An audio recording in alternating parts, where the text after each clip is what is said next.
Did we hand sanitize all these mics to make sure we don't contract the coronavirus while we record? I don't know, but I should have sprayed you down outside like that dad in the video. Oh my goodness.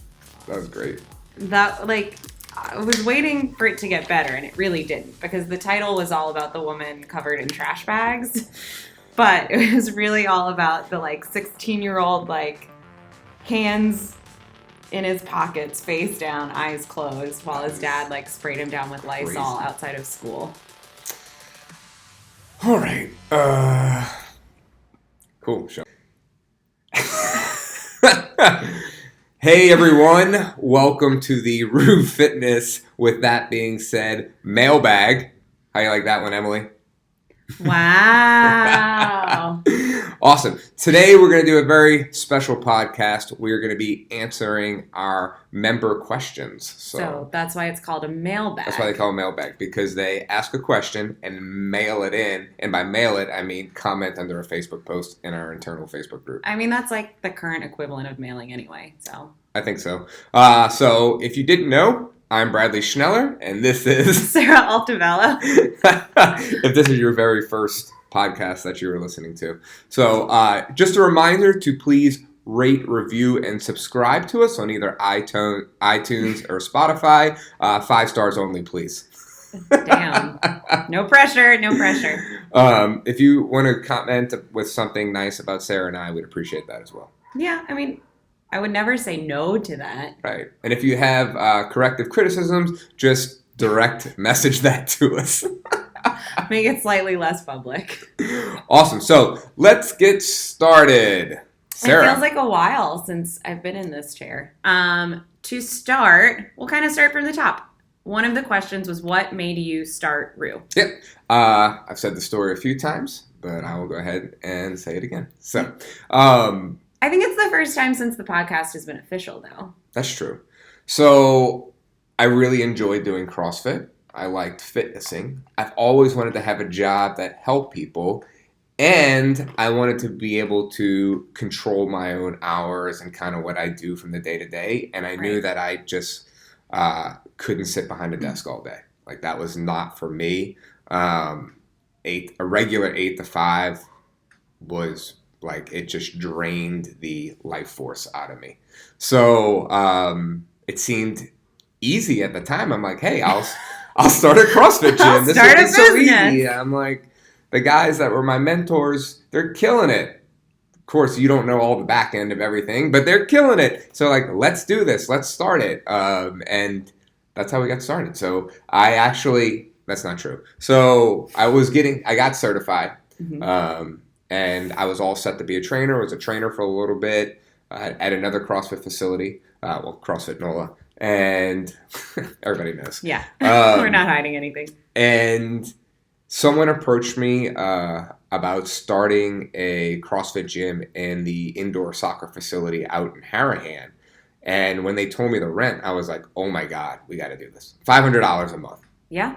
I'm like, that is crazy. So we have to start. And only 6 years later have we multiplied that by 20. Yeah. In rent. What?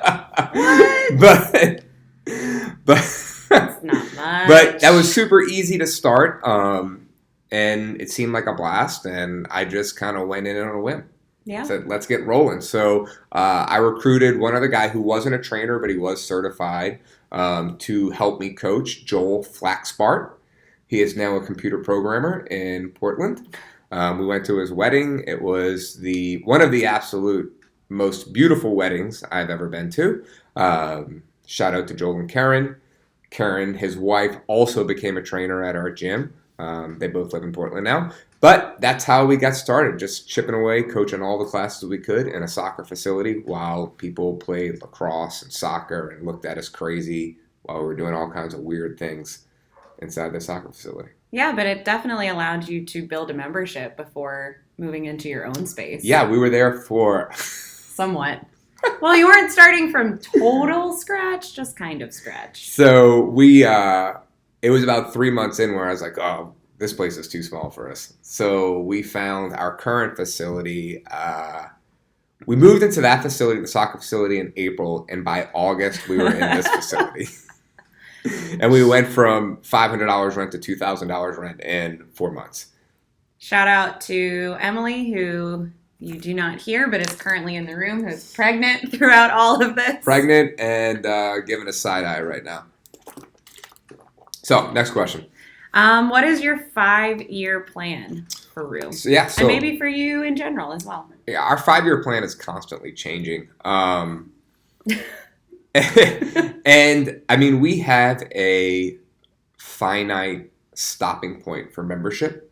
Right. To me, that is $275.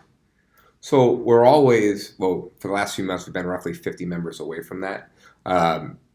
And from there, it's just grow our additional services out from that. My personal 5-year plan is to start another facility. That would be, here we go. Guys, if you cannot see Emily in the room just shaking her head at me while I answer all these questions. I feel like I'm literally in the middle of it. I feel both sides of it. But I want to start another facility that is more inclusive of a bunch of different services, where it's just 100% buy-in from the start. Right. Not that we don't have that here, but it's kind of like I'm going to require a bunch of different things from people when they start. Right.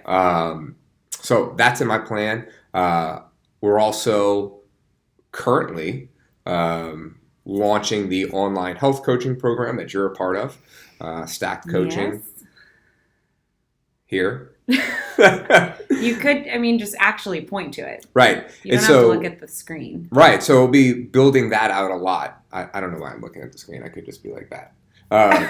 But it would be building that out more, and then just turning what we currently do into a well-oiled machine. I mean, we are right now with Roux in terms of build out or expansion, close to completion, other than finding a building to purchase and moving into our own building. That's right. Ultimately for Roux Fitness, that's what I would like to do. Have our own building that we move into, have a nice little espresso shop that overlooks the gym. Obviously. Maybe serve some pre-made meals for us to get our nourishment in. We have some hipster baristas there. Oh, absolutely. It would be Glenn. Oh, yeah. Glenn in his lumberjack shirt, but still kind of hipster haircut.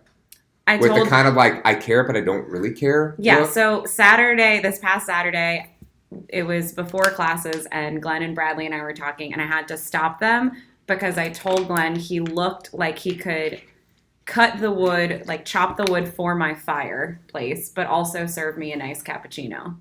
That's the only way I can describe it. But he looked great. Glenn would be perfect. I would, the more I talk about this, I would, and Emily's going to smile and nod her head yes on this, is prioritize us owning our own building first before opening up the second gym. Unless someone just came along and wanted to hear out my business plan for the second gym and give me a massive amount of money to start that. That's normal. So that's out there. But own our own building or be partners with someone to own the building and then move Roux into it along with an anti-aging clinic, maybe some Jonathan Burke physical therapy, or, have all kinds of things that complement each other within the same building. Yeah, I think we've with always... With the espresso shop. Yeah, with the espresso shop. The idea of wellness and taking care of the whole person. Yes. That walks in the door. Absolutely. I think it's the main goal. If CrossFit wasn't an option, what would you do for exercise? It's interesting because it's kind of boils down to what you define CrossFit is. Because I do a lot of kettlebell flows at home, but is that CrossFit? Is it not? Right. My immediate thought when I read this question is ride a Peloton bike. But then again, that wouldn't be... I'm still trying to talk Emily into letting me buy a Peloton bike. But it wouldn't... I couldn't do Peloton bike alone, right? Right. You completely lose the community... Yeah, there is an online community, but the interaction. Weightlifting. Yeah. I have to weightlift. So weightlifting in some type of fashion, that's a tough question. I mean, I would be... Right. I don't know. Like, it wouldn't be anything else. I've always wanted to learn some Brazilian Jiu-Jitsu. You could get into that. I'd like to get into that. So I definitely want my kids to learn Jiu-Jitsu. It's on why a not? priority list. So what about you? I think mine's pretty obvious. I would definitely be more active in dance like I was before because I do get the community and I'm really big on that. And then I would probably do, I don't know, I would probably be doing exactly what I was doing before CrossFit, where I was dancing like 5 days a week and then I would go to the gym maybe 2 or 3 days, do some weightlifting or like that's how I met Gerald Green. We would go out to City Park and do all these body weight crazy things. Oh, Gerald I had me might doing sprint more. Speaking of push-ups Gerald on Green. basketballs and things like that. You were doing sprints yesterday. I know. So we have a race. Me and Jonathan Burke, Dr. Jonathan Burke, are going to race. Mark it on your calendars. Mark it on your calendar. We haven't picked a date. It's probably going to be towards the end of April or mid-May. And we are going to race each other in a 400. Yep. At the track, Jefferson Playground, before a Saturday class. Everybody come out and watch me demolish him. No pressure. No pressure, Jonathan. Although I'm talking all this shit, like, it'd be terrible if I lost. I know. This is very interesting because I'm seeing you train I also know Jonathan's training for a half, which don't get me wrong, it's different, but he is doing speed work. He has more stamina right now. I'm curious. So I think I definitely have him in the start. Right. So it's like, who can win that last 200 meters? This is fascinating. I am so excited. And I mean, I have a plan for how I win the race. I am not going to talk about that plan in public. There's a few people who know my plan. Sarah knows my plan. Amari knows my plan. Yes. Not a lot of other people know. So we'll keep it there. Are you going to wear that shirt you wore one year for the Open where it says, but it needs to be different because that one was, do you even lift? I'm going to get a shirt made that says, Jonathan over bro. I'm going to get a shirt made that says, do you even run, Jonathan? I'll get it personally made. That's great. All right. Next question is, what is the most common mistake seen during class? What do you have? There's so many. There's a few. I think just in general, a need to. We do a lot of things for time, right? But rushing too much, and I see it the most with people doing barbell movements to start, and I think rushing and putting their back in a really unsafe. Yeah, that's what place. I was going to say too. Is like you'll see it if we're doing for strength. They're cool, but as soon as we do it in a conditioning setting, right? People very loose with their backs and not tight enough or paying attention to the proper hinge motion, right? Or even someone new starting. The deadlift starts from the floor, right? But someone new kind of thinks about that first lockout is the top of their deadlift, so picking it up with a rounded back, or like we did a workout just yesterday where there were some mountain climbers, then some cleans, and then a run. And like if someone was brand new, I would see them just walk up and do that first clean, not pay any attention to the first one. I think everyone else, you see that deep breath before they pull that first one. Now that you think about it, that probably is the most common mistake. And it's not necessarily a deadlift, but it's picking something up off the ground that isn't purposeful. Right. So, like, if it's a deadlift, yes, that's a good way to put it. They're picking it up properly. But if it's a hang clean or a kettlebell swing or whatever, and they're not paying attention and they just pick it up all cat-like off the ground. Loosey-goosey. Loosey-goosey. So that was probably the most common mistake. Right. Next one. What advice would you give to people that are not good at gymnastics or have to substitute movements that are just as good if you want to stay in shape? I love this question. I saw this question last night, and it really... So... What you got? Yeah, my response would be, what is your goal, right? So if your goal is to stay in shape, all right, or just be fit, then whatever substitution for said gymnastics movement that you can do, but is most difficult. Right. So for some people, that might be, for a pull-up, it could be a negative or a hold or a seated ring row where your butt's Mm-hmm. kind of down and you're pulling up, then a ring row or whatever. But whatever is the most difficult substitution that you can do for reps. Right. I think a lot of times people can't do the movement prescribed, so they kind of automatically go back to the one they first learned, or Right. maybe the easiest one, or the thing that most people are doing because it just seems easy in a class setting to just do the scale that other people are doing versus figuring out which one is the best one for them. Right. And I mean, we give some blanket substitutions across the board before class, like, hey, do ring rows or whatever. But if you're like, I'm not really, as a member, if you aren't getting like hardly any stimulus out of, let's say, 10 ring rows in a class, ask. Right. What is something else I can do that's a little bit more difficult because I can't do a pull up? I don't necessarily think banded pull ups are always the option.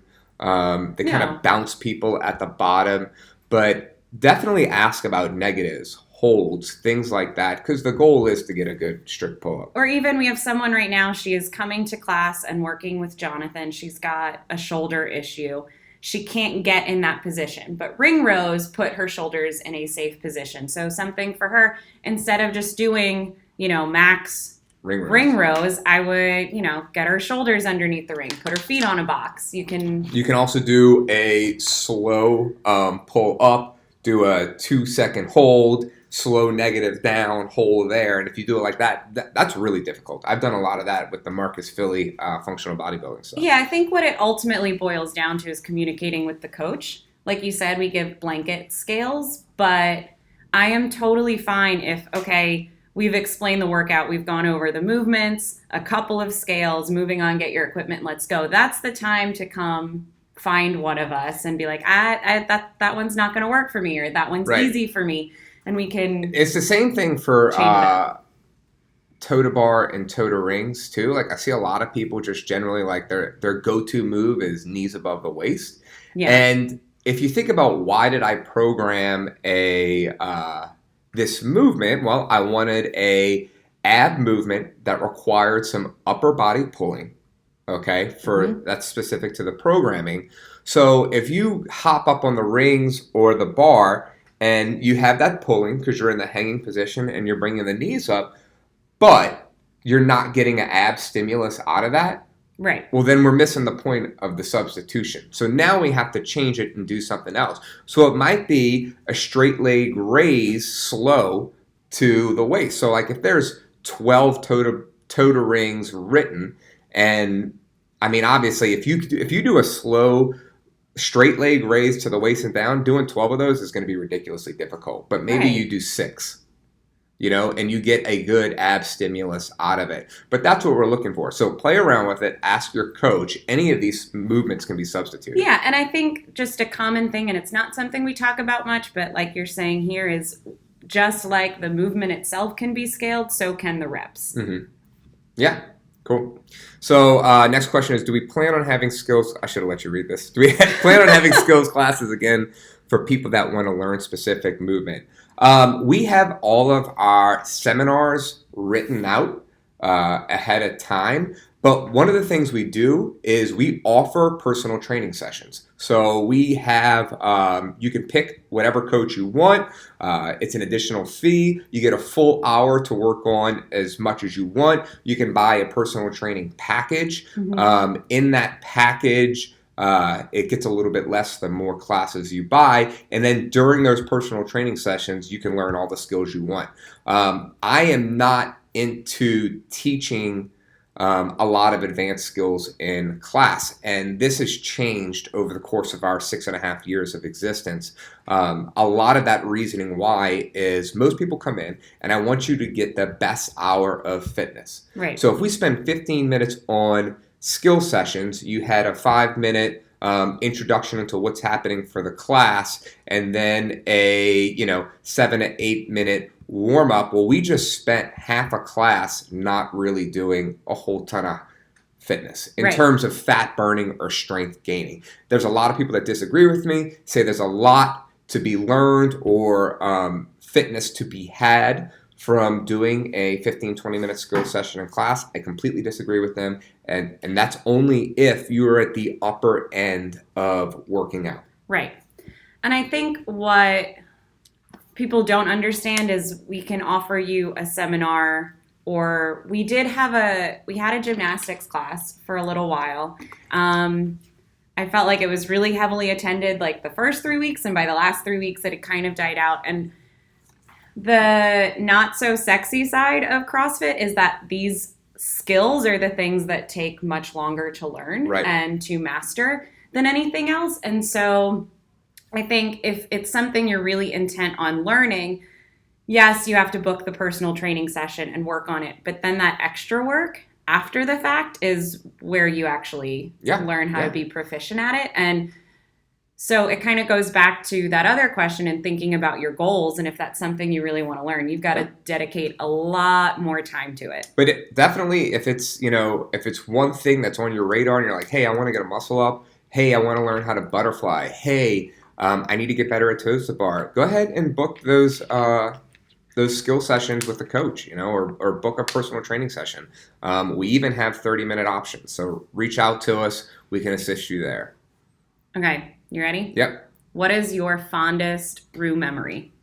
Fondest Roux memory. Okay. So this is actually pretty easy. There's been a lot of like moments that I've teared up on and stuff like that and cried about helping people and things. But there was a Saturday a couple years ago. I think it was a Metcons Mimosas, or it could have just been a Saturday. I think it was mostly girls because we had a Watts and whiskey after. Okay. And Mariah Carey came on, and we were all singing and dancing at the same time. That was pretty. We have that on video. Yeah, we have it on video, and we were singing out loud, working out. It Always was just be my baby. I got chills with that. Just the community vibe of that and what was going on at the gym was amazing. Yeah, that one's definitely up there.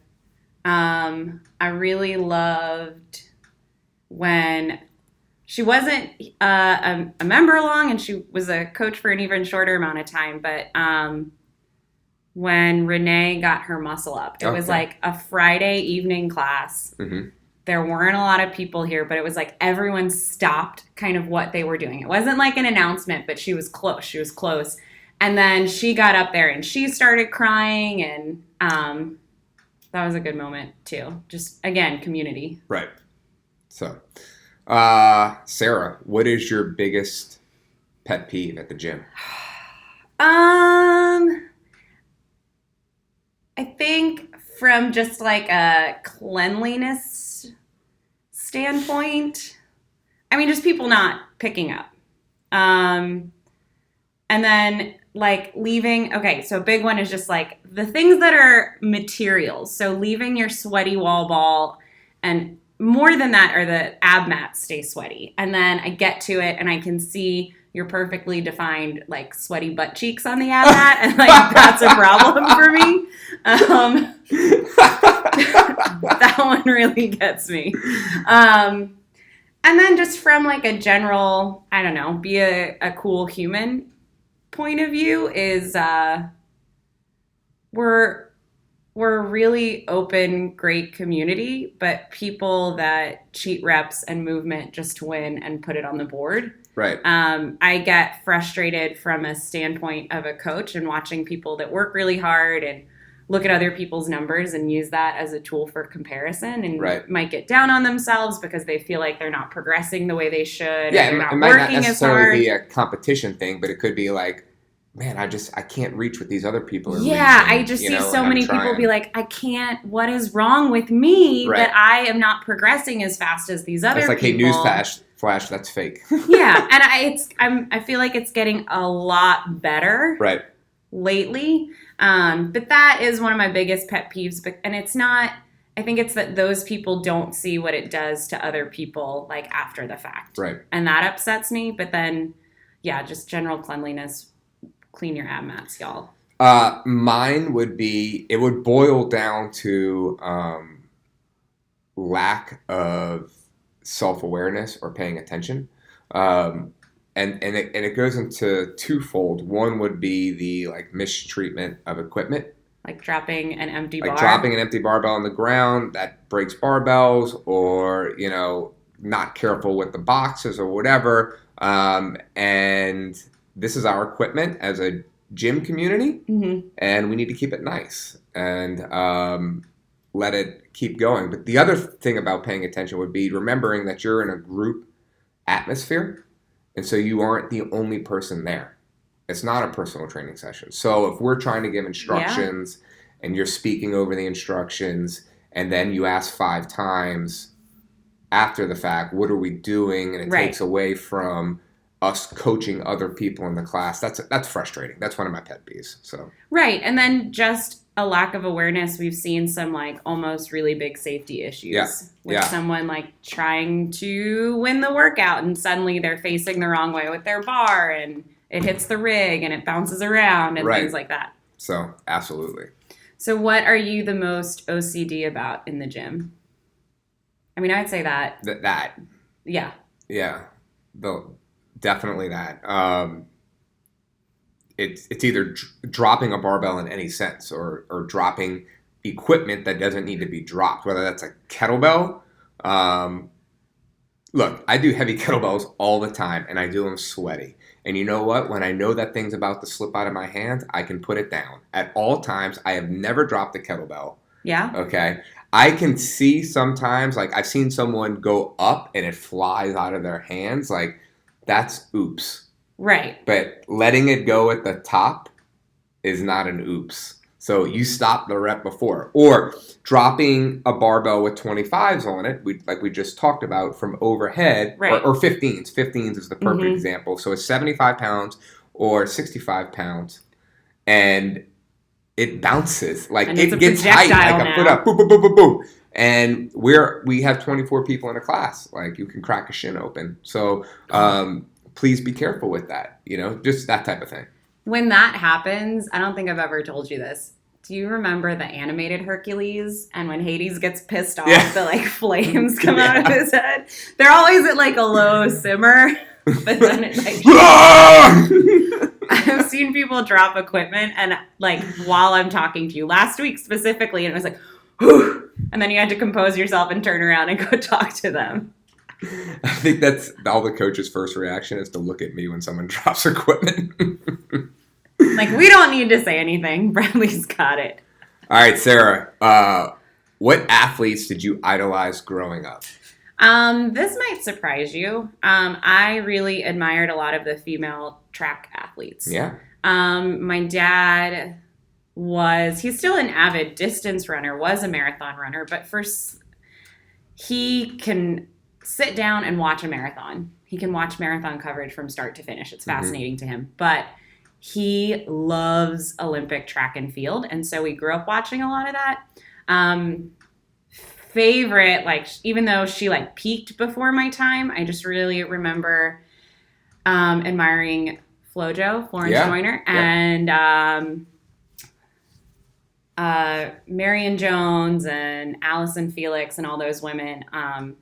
Not only did I just really admire the sport and even understanding at a young age, like what that took, but especially with like Florence, like her style, that stuck out to me a lot as a kid, and her confidence. So I had 2. The first one would be Greg Maddux, pitcher for the Atlanta Braves. He wasn't he didn't have the fastest stuff. Yeah. But he had pinpoint accuracy. He studied the opponents, put a lot of film work in, could paint the corners, had a lot of movement on his ball. And I felt like when I used to pitch, that's who I could be.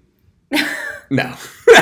But I couldn't throw as hard as some of the other guys, but so he was a person I idolized.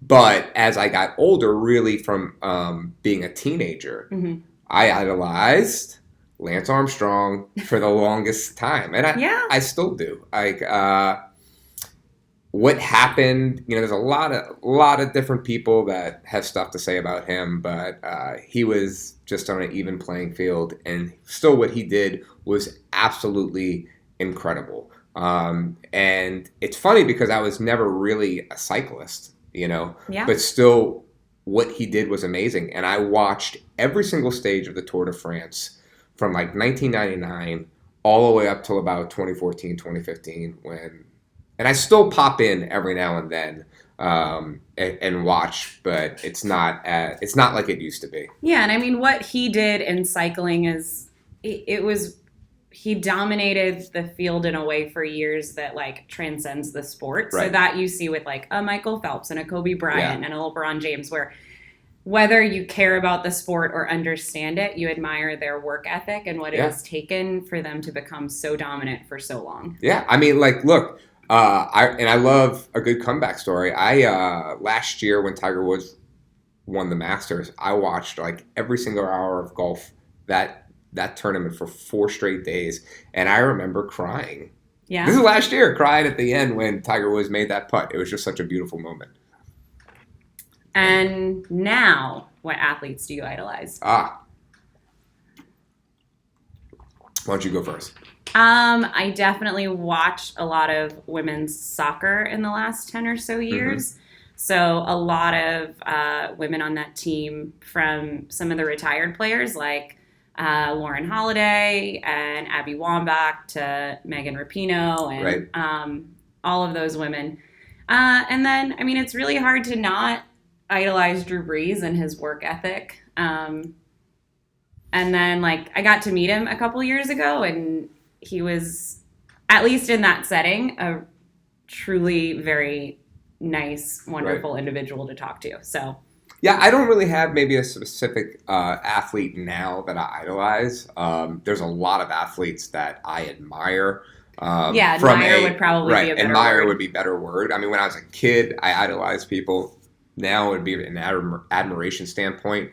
But it's people who, kind of like what we talked about, defy or transcend generations. Mm-hmm. You know, like LeBron James, what he's doing in the league right now at, I think he's 36, maybe older, is incredible. He's still one of the best players in the world, and when he wants to dominate a game, he absolutely takes it over. So for me, it would be any athlete that grinds and does more, even with the talent they have, than anyone else.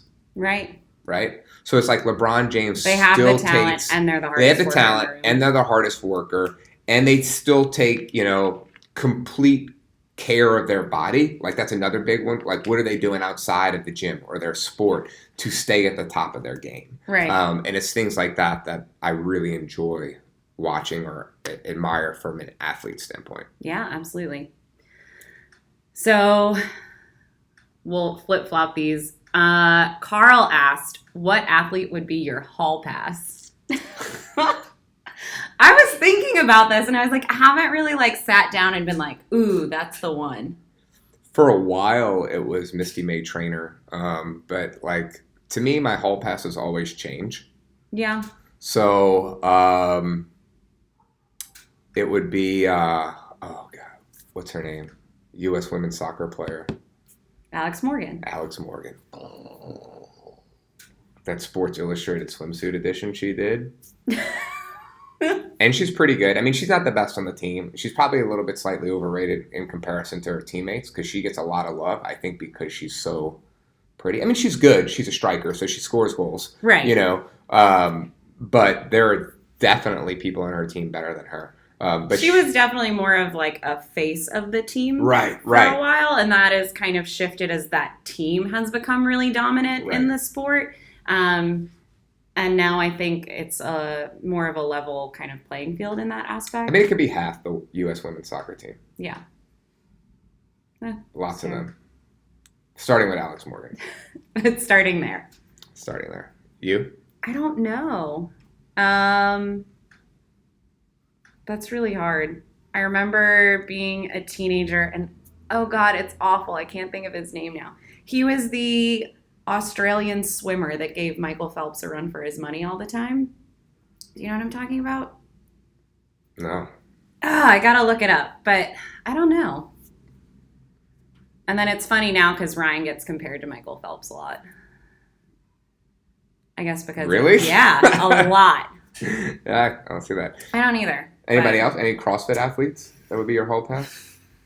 Pick one. I don't know. I haven't really thought about this one in a while.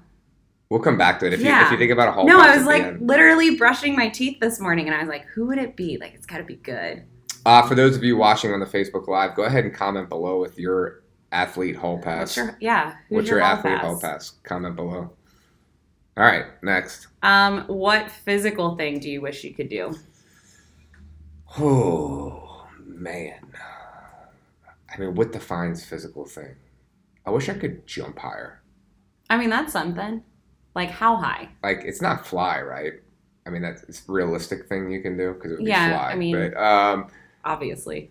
I can't jump high. Like, if I could dunk a basketball, that'd be pretty cool. Yeah. But I'm terrible at basketball, so I don't know if that would really go with... the reality is I'm pretty happy with everything that I can do.